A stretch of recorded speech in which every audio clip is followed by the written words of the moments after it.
ओम शांति। आज के बाबा व्यक्तवाणी 20/5/1971। विदाता वरदातापन की स्टेज। तो विदाता वरदाता हवार स्टेज। तो बाबा बोलছেন विदाता और वरदाता ये दोनों ही गुण अपने में अनुभव करते हो। तो आज के দুটো শব্দ নিয়ে বলছেন বিদাতা আর বরদাতা।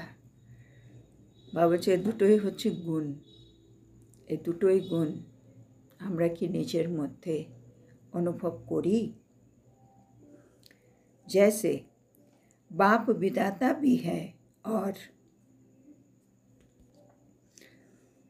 और वरदाता भी है, वैसे ही अपने को भी दोनों ही प्राप्ति स्वरूप समझते हो। बाबा से जेमन बाबा उन्हीं विदाताओ और उन्हीं बरदाताओ। तो सेरकमई आमराओ कि निजेर मध्य এই দুটোই प्राप्ति स्वरूप स्थिति मने करी। जितना जितना वरदाता बनते जाएंगे उतना ही वरदाता बन वरदान देने की शक्ति बढ़ती जाएगी। बलছে যত যত আমরা বরদাতা হতে থাকবো আস্তে আস্তে আমরা অতই বরদাতা হয়ে বরদান দেওয়ার শক্তি নিজের মধ্যে মানে বেড়ে যাচ্ছে, এটা আমরা অনুভব করব। মানে যত বরদাতা হব অত বরদাতা হয়ে বরদান দেওয়ার জন্য যে শক্তি লাগে সেটা আমাদের মধ্যে बढ़ते থাকবে। तो दोनों ही अनुभव होते हैं। वह अभी सिर्फ विधाता का पाठ है, अंत में वरदाता का पाठ होगा। तो बाबा বলছেন দুটোই শক্তি আমরা কি নিজের মধ্যে অনুভব করি না? এখন আমরা ভাবছি এখন বিধাতার পাঠটা চলুক, শেষে গিয়ে আমরা বরদাতা হয়ে বরদাতার পাঠ প্লে করব। মানে কি মনে হয়, क्या समझते हो? तो बाबा বলছে তোমরা কি মনে করো। कोई ने कहा दोनों पाठ अभी चल रहे हैं, कोई ने कहा अभी एक पाठ चल रहा है।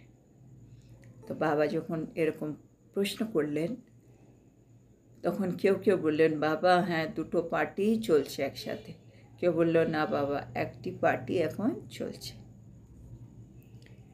वरदान किन आत्मा को देते हो और वरदाता किसके लिए बनते हो? तो बाबा দুটো শব্দ নিয়ে বলছেন। তো বাবা এখন জিজ্ঞেস করছেন বরদান আমরা কোন আত্মাদেরকে দিই আর বরদাতা আমরা কোন আত্মাদের জন্য হই। एक होता है नॉलेज को देना, दूसरा है वरदान रूप में देना। तो बाबा বলছে দুটো মানে বিষয় আছে এখানে। একটা হচ্ছে আমি কাউকে নলেজ দিলাম, জ্ঞান দিলাম, আর একটা হয় আমি ওকে বরদান রূপে দিলাম। হ্যাঁ, কাউকে আমি শুধু ডাইরেক্ট জ্ঞানটা বুঝিয়ে দিলাম আপনি এই এই করবেন এই করবেন তো এই পাবেন। আরেকটা হলো কাউকে আমি বরদান রূপে সেই জিনিসটা বলে দিলাম। তো বিধাতা হো या वरदाता, তাহলে আমি বিধাতা হয়েছি না বরদাতা হয়েছি। किन्हों को वरदान देती हो? तो बाबा বলছে কাকে তোমরা বরদান দাও। তো বাবা এখানে বলছে বিধাতা হয়েছো না বরদাতা হয়েছে। বিধাতা হওয়া মানে আমি তাকে পথ বলে দিলাম, মানে জ্ঞান বুঝিয়ে দিলাম কি এই করলে এই হবে, এই করলে এই হবে, আপনি করুন। আর বরদাতা মানে হচ্ছে আমি ওকে আশীর্বাদ করলাম, মানে ওর মধ্যে শক্তি সঞ্চার করলাম কি ও এইটা যেন করে ফেলতে পারে। তো সেজন্য যেখানে আমি শুধু জ্ঞান দিচ্ছি সেটা হলাম আমি বিধাতা, আর যেখানে বরদান রূপে দিচ্ছি সেখানে আমি হয়ে গেলাম বরদাতা। তো বাবা সেজন্য জিজ্ঞেস করছে আমরা বিধাতা হয়েছি না বরদাতা হয়েছি, কাদেরকে আমরা বরदान দিই। विधाता अर्थात ज्ञान देने वाले तो बनते ही है, लेकिन कहाँ विधाता के साथ साथ बरदाता भी बनना पड़ता है। बावल सेवर एखाने बुझिए दिलेन विधाता माने कि ज्ञान प्रदानकारी। बावल सेटा तो आमरा होयेई थाकी, है ना। भगवान ज्ञानेर सागर, उनि एसे प्रथम तो सब ज्ञानई दिएछेन, तो आमराओ सबाइके ज्ञान तो आमरा दिচ্ছি, किन्तु কোথাও কোথাও দেখা যায় আমরা বিধাতা হওয়ার সাথে সাথে আমাদেরকে বরদাতাও হতে হয়।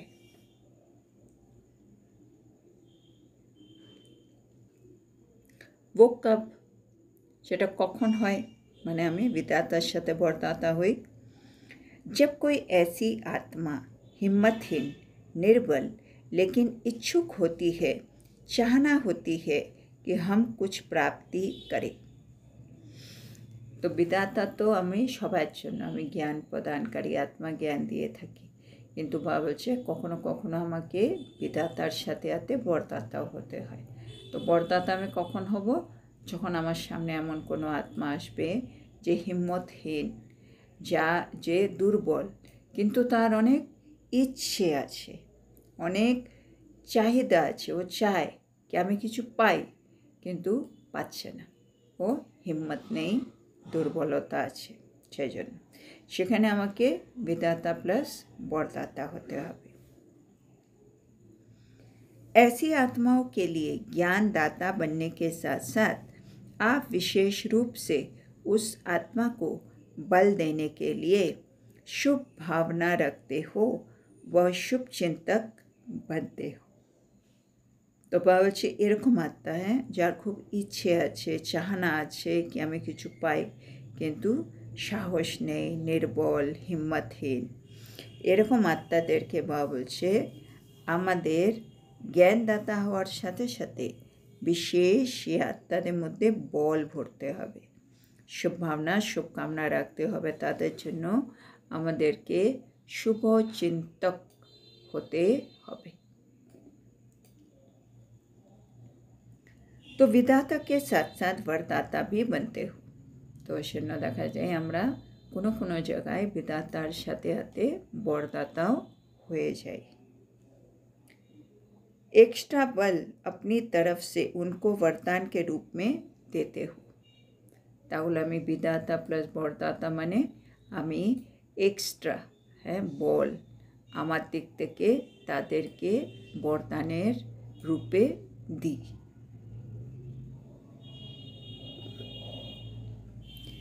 तो वरदान भी देना होता और दाता भी बनना होता है।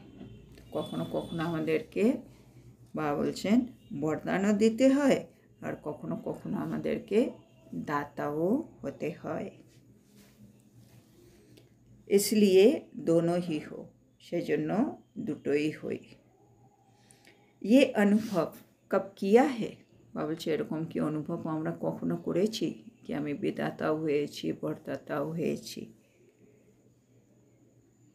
भक्ति मार्ग में साक्षात्कार द्वारा वरदान प्राप्त होता है, क्योंकि वो आत्माएं इतनी निर्बल होती है जो ज्ञान धारण कर नहीं सकती, स्वयं पुरुषार्थी नहीं बन सकती। बाबा भक्तितेও आत्मारा মানে যে ইষ্টদেব বা দেবী দেবতারা আবাহন করে তাদের সাক্ষাৎকার হয়, আর সাক্ষাৎকার হয়ে দেখায় সে দেবী দেবতা তাদেরকে বরদান দিচ্ছে। কেন এরকম দেখায়, বাবা বলছে কেন ভক্তির আত্মারা এত নির্বল কি ওদেরকে যদি জ্ঞান দেওয়া হয়, হ্যাঁ, ওরা জ্ঞানটা ধারণ করতে, নিজে পুরুষার্থী হয়ে সেটা প্রালব্ধ তৈরি করতে, সেটা তারা পারে না, কেন তারা অনেক দুর্বল, অনেক নির্বল হয়। সেজন্য ওদেরকে সাক্ষাৎকারের মাধ্যমে বরদান দেওয়ার প্রথা আছে।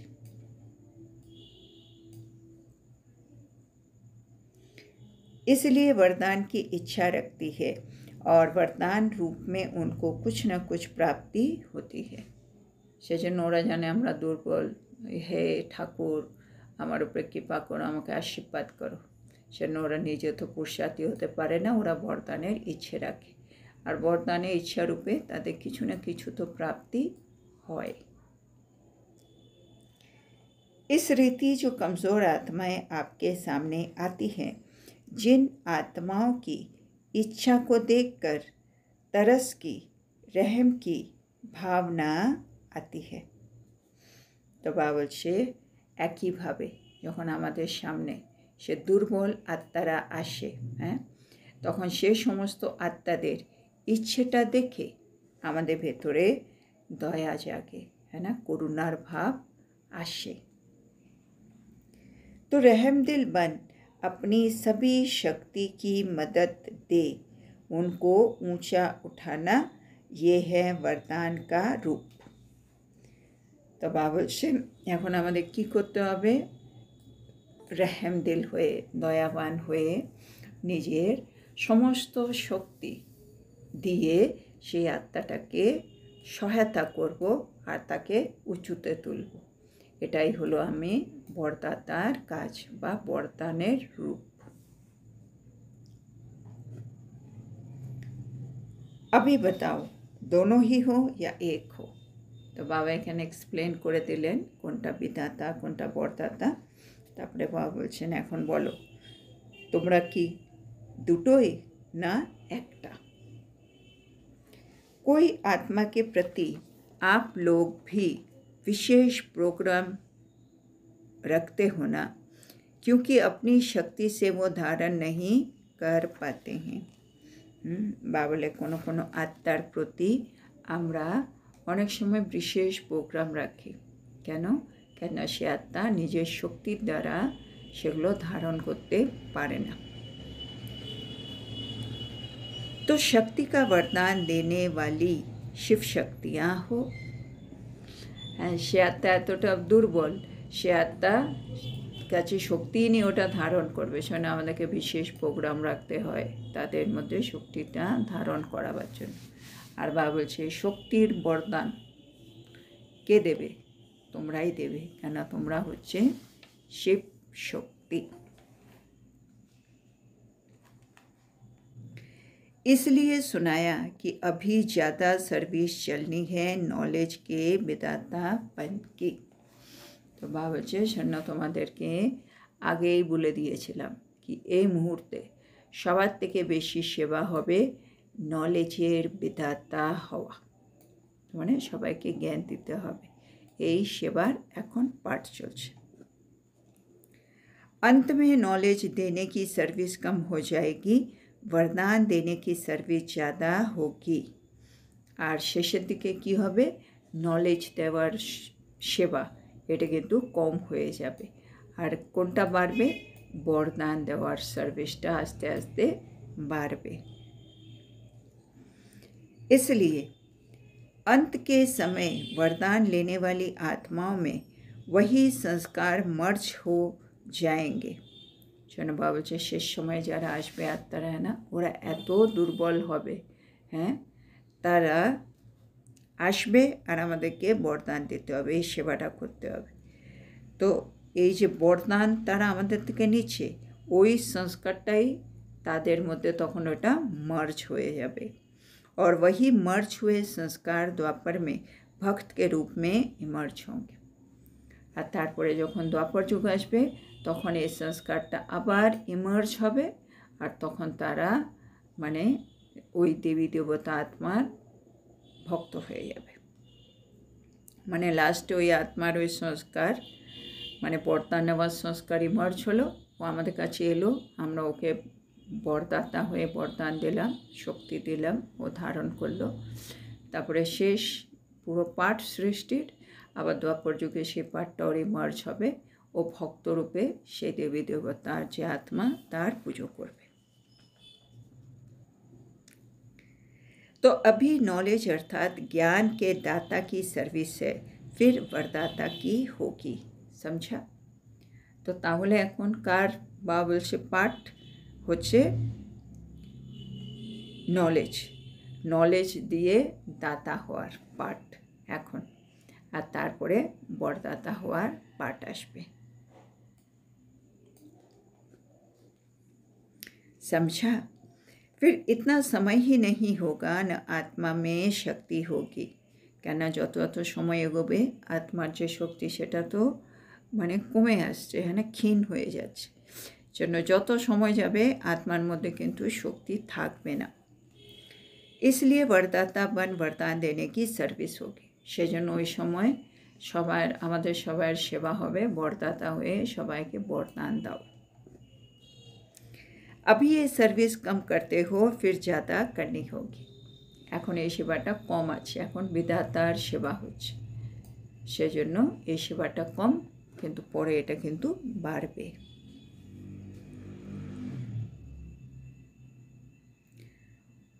अच्छा, अभी वारिस बनाने की सर्विस है, फिर होगी प्रजा बनाने की सर्विस। তো এখন আমাদের পাঠ হচ্ছে আমরা ওয়ারিস তৈরি করছি, সেজন্য এখন বিধাতা। বেদাতা মানে জ্ঞান দেব, সে আত্মা জ্ঞানটা ধারণ করে পুরুষার্থ করে সে আত্মা ওয়ারিস হয়ে যাবে। আর লাস্টে আমাদের সেবা হবে প্রজা তৈরি করা, সে তার সংস্কারই মার্জ হবে, তারা বরদান নেবে, আর তারপরে পাঠ শেষ, তারপরে আবার যখন হবে তখন ওরা ভক্ত হিসেবে আমাদের সামনে আসছে। তা এখন ওয়ারিস বানাবার সেবা, আর তখন লাস্টের দিকে প্রজা বানাবার সেবা, তখন আমি বরদাতা হয়ে থাকব।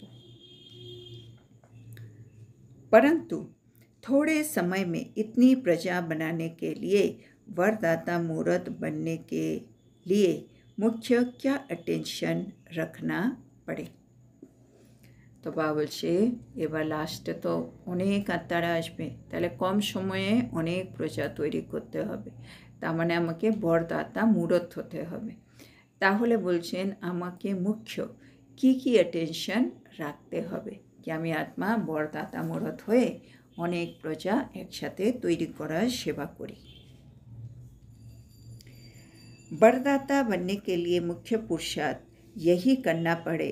হ্যাঁ, মা বলছে বরদাতা হওয়ার জন্য মুখ্য পুরুষার্থ আমাদের এটাই করতে হবে, बार बार जो भक्ति मार्ग में गायन किया है कि वारी जाऊं। তো বাবা বলছে বরদাতা মূরত হওয়ার জন্য আমাদের কী পুরুষার্থ।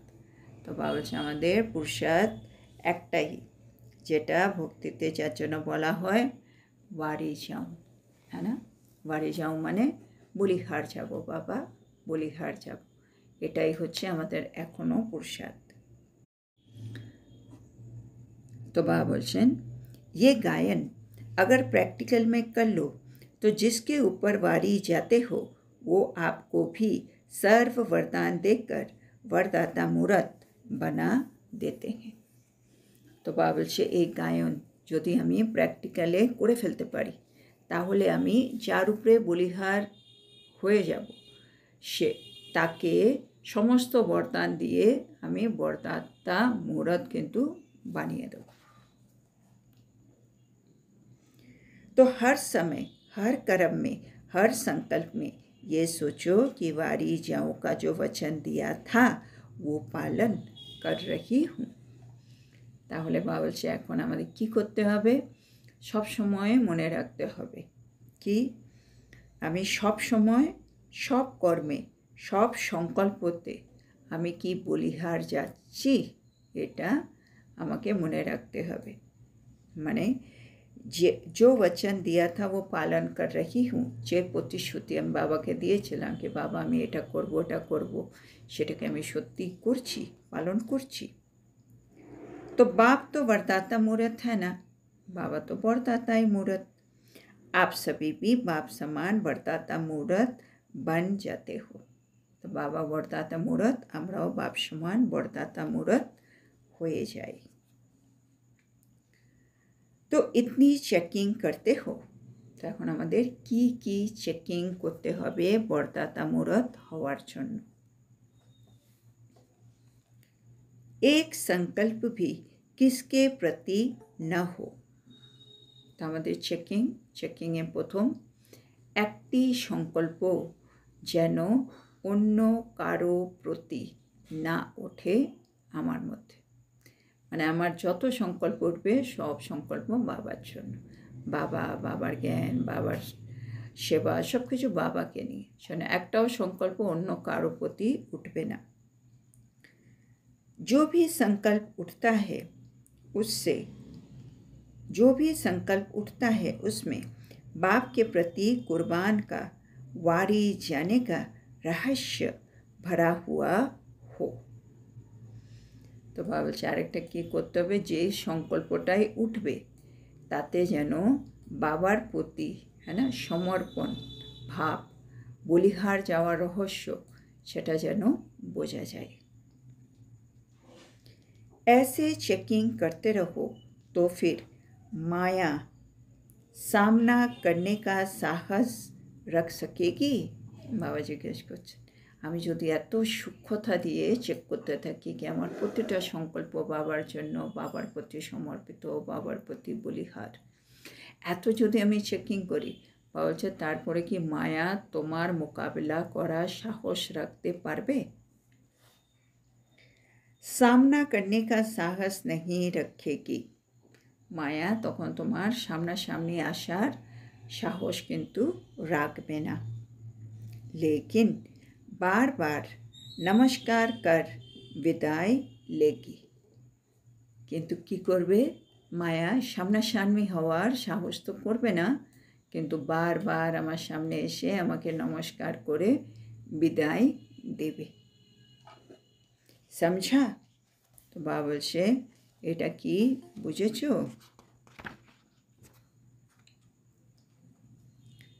तो ऐसा बनने के लिए इतनी चेकिंग चाहिए।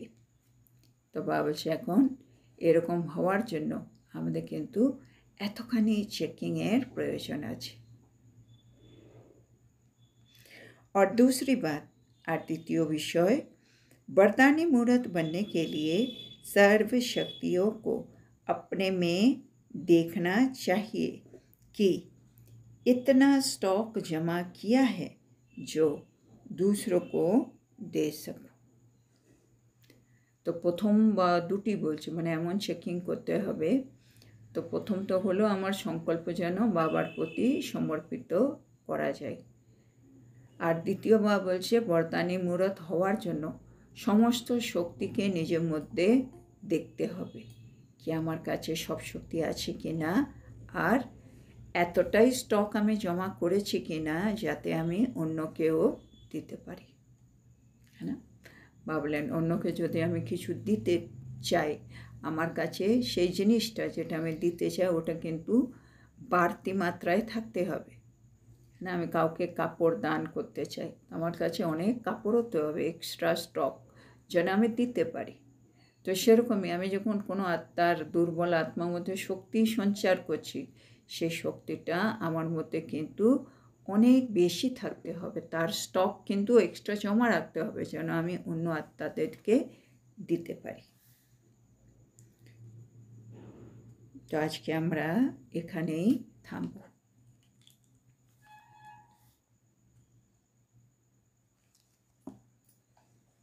তো আজকে আমাদের বাবা কি বোঝালেন, তো আজকে বাবা মেনলি দুটো শব্দ নিয়ে আমাদেরকে বোঝাচ্ছেন, দুটো বিষয়।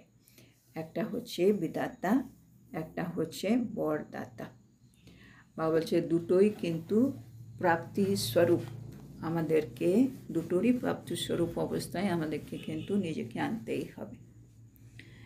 তো বিধাতা মানে বাবা বলছে জ্ঞান প্রদানকারী, সেটা তো আমরা হই। আবার বাবা বলছে কিছু কিছু ক্ষেত্রে খালি জ্ঞান প্রদান করলে হয় না, যখন আত্মাদের মধ্যে খুব ইচ্ছে রয়েছে কিন্তু সে আত্মারা হিম্মতহীন, দুর্বল, শক্তির অভাব, তখন আমাকে সেখানে খালি বিধাতা হলে হবে না, সেখানে আমাকে বিধাতা প্লাস বরদাতাও হতে হয়। সে আত্মার জন্য শুভ ভাবনা রাখতে হয়, আমাকে শুভচিন্তক হতে হয়। তো ওখানে আমি তাদের মধ্যে এক্সট্রা বল দিই, বরদানের রূপে তারা পায় সেটা, আর তারপরে ওরা পুরুষার্থের দিকে এগিয়ে যায়। বা বলছে ভক্তির মধ্যে দেখবে সবসময় ওরা সাক্ষাৎকারের মাধ্যমে বরদান পায়, কেননা তারা এতটা দুর্বল কি তারা কিন্তু জ্ঞান দিলে জ্ঞান ধারণ করতে পারবে না, সেজন্য ওদেরকে বরদানই দিতে হয়। তো সেজন্য বরদান দিলে অন্তত তারা কিছু না কিছু তো প্রাপ্তি করে। তো সেই জন্য বাবা বলছে যেসব দুর্বল আত্মারা আমাদের সামনে আসে, হ্যাঁ, আর আমরা যখন দেখি তাদের মধ্যে অনেক ইচ্ছে আছে, তখন আমাদের মধ্যে দয়া জাগে, করুণা জাগে, আমরা দয়াবান হয়ে যাই। আর তখন আমরা আমাদের সমস্ত শক্তি দিয়ে তাদেরকে বরদান দিই, তাদেরকে সহায়তা করি, তারা যেন উঁচুতে ওঠে। তো বাবা বলছে এই শক্তি কিন্তু আমাদেরই তাদেরকে প্রদান করতে হবে, মানে বরদান রূপে দিতে হবে। কেন? শিব শক্তি হচ্ছি আমরা, সেজন্য বাবা বলছে এই মুহূর্তে বেশি সেবা হবে নলেজের বিধাতা হওয়ার, কিন্তু শেষ সময় আস্তে আস্তে এই সেবাটা কম হয়ে যাবে, বরদান দেওয়ার সার্ভিসটা বেড়ে যাবে। কেননা শেষ সময় যে আত্মারা আসবে তারা দুর্বল হবে, তারা পুরুষার্থ করতে পারবে না। আমরা যেটুকুনি বরদান দিয়ে দেব তারা সেটুকুনি নিয়ে নিজের পাঠ শেষ করবে, ওদের ওই সংস্কারটা ওখানেই মার্জ হয়ে যাবে। আবার যখন দ্বাপর যুগ আসবে সে সংস্কারটা ওদের মানে আবার বরদান চাওয়ার সে সংস্কারটা ইমার্জ হয়ে যাবে, আর তারা ভক্তরূপে তাদের পাঠের মধ্যে চলে আসবে। তো এখন বাবা বলছে আমাদের হচ্ছে বিধাতার পাঠ, পরে হবে বরদাতার পাঠ। আর বিধাতার পাঠ মানে ওয়ারিস বানাবার পাঠ, আর বরদাতা রূপে সেবারতে কী তৈরি হয়? বাবা বলছে প্রজা তৈরি হয় ওখানে। তাহলে বাবা বলছে এবার আমাদের কী পুরুষার্থ করতে হবে এর জন্য? ভক্তিমার্গে যেমন আমরা সব কিছু ঈশ্বরের প্রতি বলিঘাট গায়ন করি, এখন আমাদেরকে একইভাবে প্রতিটা সংকল্প, প্রতিটা কর্মকে এমন করে করতে হবে যাতে ওইটা বাবার উপরে বলিহার যাওয়া যায়। তার মানে আমি বাবাকে যে প্রতিশ্রুতি দিয়েছিলাম কি বাবা তুমি যেটা বলবে আমি সেটা করব, সেটা এখন করতে হবে প্রতি সংকল্প, প্রতি কর্মে, আর সব সময়। তার জন্য বাবা বলছে একটু সূক্ষ্মরূপে নিজেকে চেক করো কি আমার একটাও সংকল্প যেন অন্য কারো প্রতি না হয়, শুধুমাত্র যেন বাবার প্রতি সমর্পিত থাকে। আর যদি আমার প্রতিটা সংকল্প সমর্পিত হয় বাবার প্রতি, তাহলে মায়া কিন্তু সাহস রাখবে না সামনাসামনি আসার, বরঞ্চ ও নমস্কার করে বিদায় নিয়ে নেবে। আর দ্বিতীয়, বরদানি মুহূর্ত হওয়ার জন্য নিজের মধ্যে শক্তিটার স্টকটা বাড়িয়ে রাখতে হবে যাতে আমি অন্যকে দিতে পারি। তো আজকের এত সুন্দর শিক্ষার জন্য আমরা আমাদের প্রিয় শিব বাবাকে বলবো ধন্যবাদ বাবা, ধন্যবাদ। ওম শান্তি।